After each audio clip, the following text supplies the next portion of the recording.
തിരുവനന്തപുരം കല്ലിയൂരിൽ അമ്മയെ മകൻ കഴുത്തറത്തു കൊന്നു. 76-കാരിയായ വിജയകുമാരിയാണ് കൊല്ലപ്പെട്ടത്. മകൻ അജയകുമാറിനെ പോലീസ് അറസ്റ്റ് ചെയ്തു. ഇന്നലെ രാത്രി 11:45ഓടെയാണ് സംഭവം നടന്നത്. മദ്യലഹരിയിലെത്തിയ മകൻ അജയകുമാർ അമ്മ വിജയകുമാരിയെ കഴുത്തറുത്ത് കൊലപ്പെടുത്തുകയായിരുന്നു. കറുക്കത്തി ഉപയോഗിച്ച് ഇരു കൈകളിലെ ഞരമ്പുകളും കാലിലും വെട്ടിപ്പരിക്കേൽപ്പിച്ചു. ഈ മദ്യം ദേഹത്തോട് ഒഴിക്കുകയായിരുന്നു. അങ്ങനെയാണ് കണ്ടത്.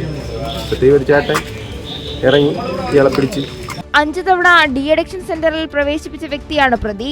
മദ്യപാനം ചോദ്യം ചെയ്തതിലെ വൈരാഗ്യമാണ് കൊലപാതകത്തിന് പിന്നിലെന്ന് നാട്ടുകാരും പോലീസും പറഞ്ഞു. റിട്ടയർഡ് കോസ്റ്റ് ഗാർഡ് ഉദ്യോഗസ്ഥനാണ് പ്രതി അജയകുമാർ. കൊലപാതക ശേഷം പ്രതി മദ്യമൊഴിച്ച് അമ്മയെ കത്തിക്കാനും ശ്രമിച്ചു. റിട്ടയർഡ് കമ്മീഷണർ ഓഫീസ് ഉദ്യോഗസ്ഥയാണ് കൊല്ലപ്പെട്ട വിജയകുമാരി. പോസ്റ്റ്മോർട്ടം നടപടികൾക്ക് ശേഷം മൃതദേഹം കുടുംബത്തിന് വിട്ടു നൽകും. വിദേശത്തുള്ള മക്കളെത്തിയതിനു ശേഷമായിരിക്കും സംസ്കാര ചടങ്ങുകൾ നടക്കുക. കൈരളി ന്യൂസ്, തിരുവനന്തപുരം.